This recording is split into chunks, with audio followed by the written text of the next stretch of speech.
하나님 나라 백성의 삶의 동기가 오직 은밀한 중에 보시는 아버지의 시선에 고정되어야 함을 배우고 주님께서 친히 가르쳐 주신 기도를 통해 우리의 모든 간구의 질서를 바로잡은 우리는 이제 산상수훈의 가르침이 가장 구체적이고 실질적인 삶의 영역, 즉 우리가 매일 만지고 계산하고 갈망하는 재물의 문제로 우리를 이끌어 감을 보게 됩니다. 예수님께서는 이 땅에서의 우리의 경제활동과 소유의 문제를 결코 영적인 삶과 분리된 부차적인 영역으로 여기지 않으셨습니다. 오히려 그분은 우리가 가진 재물에 대한 태도야말로 우리 마음의 왕좌에 과연 누가 앉아 있는지를 가장 정직하게 드러내는 시금석임을 분명히 하십니다. 이 가르침은 단순히 부자를 정죄하고 가난을 미화하는 이분법적인 도덕률이 아닙니다. 그것은 좀과 동록과 도둑으로 상징되는 이 땅의 모든 것들의 덧없음과 오직 하나님 나라만이 가진 영원함 사이의 근본적인 가치관의 대립을 우리 앞에 제시하는 것입니다. 그리고 이 가치관의 선택은 필연적으로 우리의 영적인 시력과 삶의 주인을 결정하게 되며 궁극적으로는 우리를 올가매는 모든 염려로부터의 자유로 우리를 인도합니다. 위대한 교부 어거스틴은 그의 기념비적인 저서 하나님의 도성에서 인류의 역사를 두 종류의 사랑이 건설한 두 도시의 투쟁으로 묘사했습니다. 하나는 하나님을 사랑하여 자기 자신을 경멸하기에 이르는 사랑이 세운 하나님의 도성이며 다른 하나는 자기 자신을 사랑하여 하나님을 경멸하기에 이르는 사랑이 세운 땅의 도성입니다. 예수님께서 오늘 우리에게 던지시는 질문은 바로 이것입니다. 당신은 과연 어느 도성에 당신의 보물을 쌓고 있으며 당신의 마음은 어느 도성의 시민으로 살아가고 있는가? 이 질문에 대한 우리의 정직한 응답 속에서 우리는 비로소 재물과 염려라는 두 개의 거대한 폭군으로부터 벗어나 참된 자유와 평안을 누리는 하나님 나라의 경제 원리를 발견하게 될 것입니다. 예수님의 첫 번째 명령은 지극히 명확하고 단호합니다. 너희를 위하여 보물을 땅에 쌓아두지 말라. 거기는 좀과 동록이 해하며 도둑이 구멍을 뚫고 도둑질하느니라. 오직 너희를 위하여 보물을 하늘에 쌓아두라. 거기는 좀이나 등록이 해하지 못하며 도둑이 구멍을 뚫지도 못하고 도둑질도 못하느니라. 주님께서는 먼저 우리가 그토록 신뢰하고 의지하는 땅의 보물이 가진 치명적인 약점과 본질적인 한계를 세 가지 이미지, 즉 좀과 동록과 도둑을 통해 생생하게 폭로하십니다. 좀은 화려한 옷이나 귀한 직물, 쌓아둔 곡식과 같은 유기물을 서서히 그리고 은밀하게 갉아먹어 그 가치를 본질적으로 잃게 만드는 내부적인 부패를 상징합니다. 동록 즉 녹은 금이나 은처럼 귀하게 여겨지던 금속으로 된 재화가 시간의 흐름과 환경의 영향 속에서 그 찬란한 빛을 잃고 부식되어가는 피할 수 없는 과정을 보여줍니다. 그리고 도둑은 우리의 모든 계획과 통제 밖에서 예기치 않게 찾아와 우리가 평생을 바쳐 쌓아 올린 모든 것을 한순간에 앗아갈 수 있는 외부적인 위협을 상징합니다. 이 세 가지 이미지는 이 땅에 속한 모든 것, 즉 우리의 재산과 명예, 권력과 건강, 심지어 우리의 생명까지도 결코 영원히 안전할 수 없으며 시간의 흐름과 예측 불가능한 외부 환경 속에서 반드시 쇠하고 썩고 사라지게 될 운명임을 우리에게 상기시킵니다. 이처럼 허무한 땅의 보물과 극명하게 대조되는 것이 바로 하늘의 보물입니다. 하늘의 보물은 부패하거나 쇠하지 않으며 그 어떤 외부의 위협으로부터도 완벽하게 안전한 영원한 가치를 지닙니다. 그렇다면 이 하늘의 보물은 과연 무엇을 의미하는 것일까요? 그것은 단순히 죽어서 천국에 들어갈 입장권을 의미하는 것이 아닙니다. 그것은 우리가 이 땅에서 행한 구제와 섬김, 용서와 사랑의 행위들이며 의를 위해 받은 고난과 핍박, 그리고 무엇보다 하나님 자신을 알고 그분과 친밀한 관계를 맺는 것 그 자체를 의미합니다. 나치에 저항하다 순교한 위대한 신학자 디트리히 본헤퍼는 그의 명전하를 따르라에서 제자의 삶이란 세상이 주는 안전과 보장을 포기하고 오직 예수 그리스도의 부르심에 모든 것을 거는 모험이라고 말했습니다. 보물을 하늘에 쌓는다는 것은 바로 이 제자도의 경제적인 표현입니다. 이 땅의 안전을 위해 움켜쥐었던 손을 펴서 보이지 않는 하나님 나라를 위해 기꺼이 나의 시간과 재능과 재물을 흘려보내는 믿음의 결단인 것입니다. 그리고 예수님께서는 이 모든 가르침을 내 보물이 있는 그곳에는 내 마음도 있느니라는 영혼의 작동 원리에 대한 가장 심오한 통찰로 마무리하십니다. 이 말씀은 우리의 마음이 먼저 하늘을 향해야 보물을 하늘에 쌓을 수 있다는 의미가 아닙니다. 오히려 그 순서는 정반대입니다. 우리가 의지적으로 우리의 보물을, 즉 우리의 시간과 관심과 자원을 하늘에 쌓기 시작할 때 우리의 마음 역시 그 보물을 따라 자연스럽게 하늘을 향하게 된다는 것입니다. 어거스틴은 그의 고백록에서 주님, 당신은 우리를 당신을 향하도록 창조하셨기에 우리의 마음은 당신 안에서 안식을 찾기까지는 결코 평안이 없나이다라고 고백했습니다. 우리의 마음은 본질적으로 보물을 추구하는 기관입니다. 우리가 이 땅에 썩어 없어질 것들을 우리의 보물로 삼는 한 우리의 마음은 결코 안식을 얻지 못하고 영원히 방황하게 될 것입니다.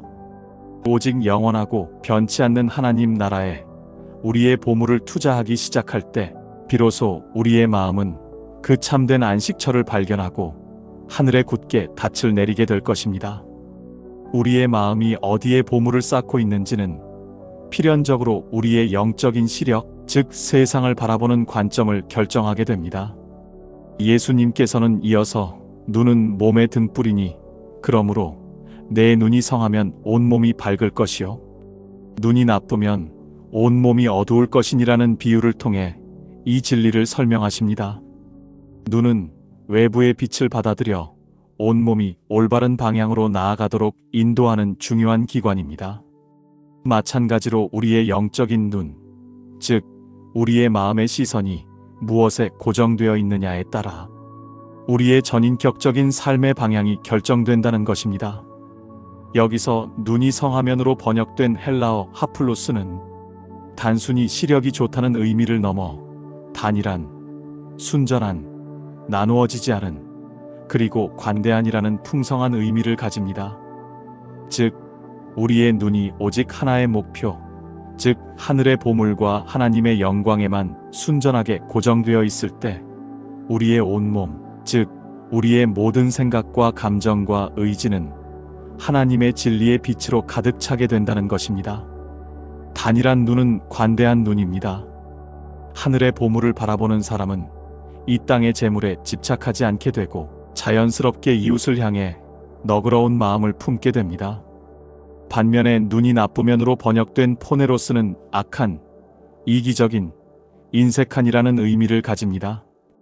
우리의 눈이 하늘과 땅이라는 두 개의 목표를 동시에 바라보며 나누어져 있고 인색함과 탐욕으로 가득 차 있다면 우리의 온몸은 결국 어둠 속을 헤매게 될 것이라고 주님은 경고하십니다.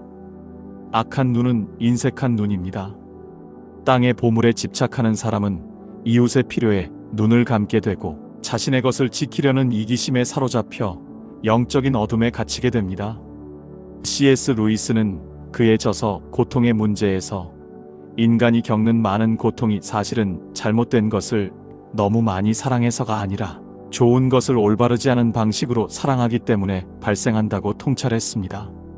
재물 자체는 하나님의 선한 선물이지만 그것을 하나님보다 더 사랑하고 우리의 궁극적인 보물로 삼는 순간 우리의 사랑의 질서는 치명적으로 왜곡되고 영적인 시력은 손상되고 맙니다. 재물에 대한 탐욕은 우리의 눈을 멀게 하여 더 이상 영원한 가치를 보지 못하게 하고 오직 썩어 없어질 것들만을 추구하게 만듭니다. 그것은 우리로 하여금 이웃을 섬겨야 할 하나님의 형상으로 보지 않고 나의 이익을 위해 이용해야 할 경쟁자로 보게 만듭니다. 그러므로 내게 있는 빛이 어두우면 그 어둠이 얼마나 더하겠느냐는 예수님의 마지막 탄식은 영적인 빛을 받았다고 자부하면서도 실제로는 재물이라는 어둠에 눈이 먼 종교인들의 비극적인 상태를 겨냥하고 있습니다. 빛으로 부름받은 우리가 어둠 속을 걷는다면 처음부터 어둠 속에 있었던 사람들보다 그 영적인 상태가 훨씬 더 비참하고 희망이 없다는 무서운 경고입니다. 우리의 눈이 과연 어디를 향하고 있는지, 무엇을 바라보고 있는지를 정직하게 점검하는 것이야말로 재물의 유혹을 이기는 첫걸음입니다. 보물에 대한 가치관과 영적인 시력의 문제는 결국 우리의 삶의 주인이 누구인지를 결정하는 궁극적인 선택으로 우리를 이끌어갑니다. 예수님께서는 이어서 한 사람이 두 주인을 섬기지 못할 것이니 혹 이를 미워하고 저를 사랑하거나 혹 이를 중히 여기고 저를 경히 여김이라 너희가 하나님과 재물을 겸하여 섬기지 못하느니라고 단호하게 선언하십니다. 이 말씀의 핵심은 우리가 두 주인을 섬겨서는 안 된다는 윤리적인 권고가 아니라 두 주인을 섬기는 것 자체가 원리적으로 불가능하다는 존재론적인 선언에 있습니다. 우리는 하나님과 재물 사이에서 적당히 양다리를 걸치며 균형을 잡을 수 있다고 착각하지만 예수님께서는 그것이 불가능하다고 말씀하십니다. 왜냐하면 하나님과 재물은 둘 다 우리에게 주인으로서의 절대적인 충성과 헌신을 요구하기 때문입니다. 여기서 재물로 번역된 아람어 맘모나스는 단순히 돈이나 물질을 의미하는 중립적인 단어가 아닙니다.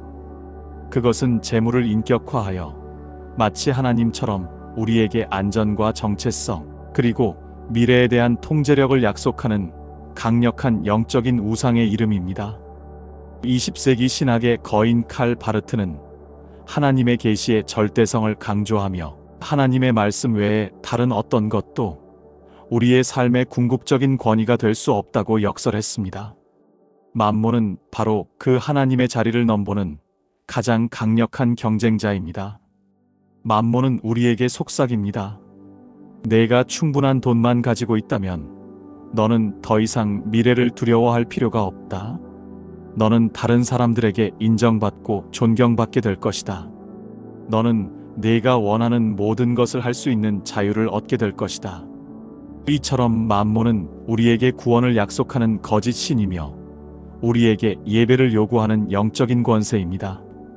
그러므로 하나님과 맘몬을 동시에 섬기는 것은 불가능합니다. 결국 우리는 둘 중 하나를 더 사랑하고 다른 하나를 미워하게 될 것이며 하나를 더 중히 여기고 다른 하나를 경히 여기게 될 것입니다. 위대한 스콜라, 신학자 토마스 아퀴나스는 인간의 모든 행위는 궁극적인 행복, 즉 최고선을 향해 나아간다고 보았습니다. 그리고 그 최고선은 오직 하나님 한 분뿐이라고 논증했습니다. 재물을 하나님과 겸하여 섬기려는 시도는 결국 유한한 것을 무한한 하나님의 자리에 올려놓으려는 어리석은 우상숭배이며 우리 영혼을 깊은 분열과 갈등 속으로 몰아넣는 비극적인 선택일 뿐입니다. 우리는 매일의 삶 속에서 우리의 시간과 에너지와 재능을 어디에 투자할 것인지를 결정하는 선택의 기로에 섭니다. 그리고 그 모든 작은 선택들이 모여 결국 나의 진정한 주인이 누구인지를 증명하게 될 것입니다. 우리의 보물이 하늘에 있고 우리의 유일한 주인이 하나님이시라는 사실을 진정으로 받아들일 때 우리는 비로소 이 땅의 모든 염려로부터 자유로워질 수 있습니다. 예수님께서는 이제 재물에 대한 가르침의 필연적인 결론으로서 염려하지 말라는 위대한 해방의 선언으로 나아가십니다. 그러므로 내가 너희에게 이르노니 목숨을 위하여 무엇을 먹을까? 무엇을 마실까? 몸을 위하여 무엇을 입을까? 염려하지 말라. 염려하다로 번역된 헬라어 메림나오는 나누다라는 뜻의 메리조에서 유래한 단어로 마음이 나누어진 상태를 의미합니다. 이것은 앞서 말한 단일한 눈과 정확히 반대되는 개념입니다. 하나님과 재물이라는 두 주인 사이에서 마음이 나누어진 사람은 필연적으로 염려라는 영적인 질병에 시달릴 수밖에 없습니다. 염려는 맘몬을 주인으로 섬기는 자들의 필연적인 영적 상태입니다. 그들의 안전과 정체성이 썩어 없어질 땅의 보물에 묶여 있기 때문에 그들은 그것을 잃어버릴까봐 끊임없이 두려워하고 걱정할 수밖에 없습니다. 그러나 예수님께서는 하나님을 아버지로 모신 자녀들에게는 더 이상 이 염려가 합당하지 않다고 말씀하시며 그 근거를 창조 세계의 아름다운 예시들을 통해 보여주십니다. 공중의 새를 보라. 심지도 않고 거두지도 않고 창고에 모아들이지도 아니하되 너희 하늘 아버지께서 기르시나니 너희는 이것들보다 귀하지 아니하냐? 새들은 미래를 위해 저축하거나 계획하지 않지만 하늘 아버지께서는 그들의 필요를 매일 신실하게 채워주십니다. 하물며 그 어떤 새보다 비교할 수 없이 존귀한 하나님의 자녀들을 아버지께서 돌보지 않으시겠느냐는 것입니다. 또한 주님께서는 들의 백합화가 어떻게 자라는가 생각하여 보라. 수고도 아니하고 길쌈도 아니하느니라. 그러나 내가 너희에게 말하노니 솔로몬의 모든 영광으로도 입은 것이 이 꽃 하나만 갖지 못하였느니라. 고 말씀하십니다. 인간의 모든 노력과 지혜를 총동원하여 만들어낸 솔로몬의 화려한 왕복조차도 하나님께서 아무런 수고 없이 입히시는 들풀의 아름다움에는 미치지 못한다는 것입니다. 이처럼 예수님의 염려에 대한 처방은 심리적인 위로나 긍정적인 사고방식이 아니라 철저히 신학적인 것입니다. 그것은 바로 우리의 정체성을 재확인하는 것입니다. 우리는 누구인가? 우리는 하늘 아버지의 돌보심 아래 있는 존귀한 자녀들이다. 이 사실을 진정으로 믿을 때 우리는 염려의 감옥에서 벗어나 자유를 누릴 수 있습니다. 현대 영성의 권위자인 헨리 나우에는 그의 생애 후반에 하버드 대학의 교수직을 내려놓고 지적 장애인 공동체인 라르쉬로 들어갔습니다. 그는 그곳에서 세상적인 성공과 명예라는 무거운 짐을 내려놓고 그저 연약한 모습 그대로 하나님의 사랑받는 자녀로 살아가는 법을 배웠습니다. 염려로부터의 자유는 바로 이처럼 나의 능력이 아닌 아버지의 사랑에 나의 안전의 근거를 둘 때 비로소 시작됩니다. 결론적으로 이 모든 가르침은 단 하나의 위대한 명령으로 수렴됩니다. 그런즉 너희는 먼저 그의 나라와 그의 의를 구하라. 그리하면 이 모든 것을 너희에게 더하시리라.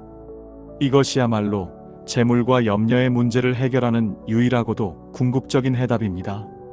예수님께서는 우리가 먹고 마시고 입는 문제 자체를 무시하라고 말씀하시는 것이 아닙니다. 오히려 그것들은 하나님을 모르는 이방인들이나 구하는 것이라고 말씀하시며 우리의 삶의 우선순위를 근본적으로 재정렬하라고 도전하십니다. 우리의 삶의 에너지를 이 모든 것, 즉 땅의 보물과 세상적인 필요를 채우기 위해 쏟아붓는 대신 먼저 그의 나라와 그의 의를 구하는 데 집중하라는 것입니다. 그의 나라를 구한다는 것은 나의 삶의 모든 영역에서 하나님의 주권적인 통치가 이루어지기를 갈망하며 사는 것이고, 그의 의를 구한다는 것은 그분의 거룩한 성품이 나의 인격 속에서 형성되어 가기를 소망하며 사는 것입니다. 이것이 바로 나치 치하에서 안락한 삶을 포기하고 고난의 길을 선택했던 디트리히 보네퍼가 말한 값비싼 은혜를 구하는 삶입니다. 그것은 나의 안전과 만족이라는 값싼 목표를 포기하고 하나님의 영광이라는 값비싼 목표를 위해 나의 삶을 드리는 것입니다.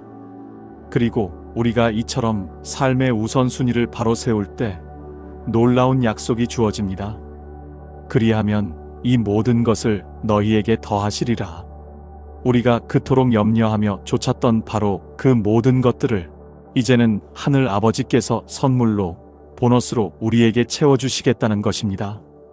이것은 우리가 하나님 나라를 위해 헌신하면 하나님께서 우리를 부자로 만들어 주시겠다는 기복적인 약속이 결코 아닙니다. 이것은 우리의 삶의 중심이 하나님께로 옮겨질 때 우리의 모든 필요를 책임져 주시겠다는 신실한 언약입니다. 그러므로 내일 일을 위하여 염려하지 말라. 내일 일은 내일이 염려할 것이요. 한날의 괴로움은 그날로 족하니라는 마지막 말씀은 우리를 무책임한 방관자로 만들려는 것이 아니라 오직 오늘 하루, 바로 지금 이 순간에 하나님의 나라와 의를 구하는 일에만 집중하는 단순하고도 강력한 제자의 삶으로 우리를 초대하는 것입니다. 이 초대에 응답할 때 우리는 비로소 만몬의 속박과 염려의 사슬에서 벗어나 하늘의 보물을 쌓는 참된 부요함과 하늘아버지의 돌보심을 신뢰하는 참된 평안을 누리게 될 것입니다. 우리의 참된 보물이 되시는 하나님 아버지, 오늘 말씀을 통해 저희가 얼마나 자주 썩어 없어질 땅의 것들에 마음을 빼앗기고 살아왔는지를 깨닫게 하시니 감사합니다. 저희의 어리석음을 용서하여 주시옵소서. 이제 저희의 보물을 땅이 아닌 하늘에 쌓아두는 지혜로운 자들이 되게 하여 주옵소서. 저희의 영적인 눈을 열어주시어 재물의 탐욕에 눈이 멀어 어둠 속을 걷지 않게 하시고 오직 하나님 나라의 영원한 가치만을 바라보는 순전한 시선을 허락하여 주옵소서.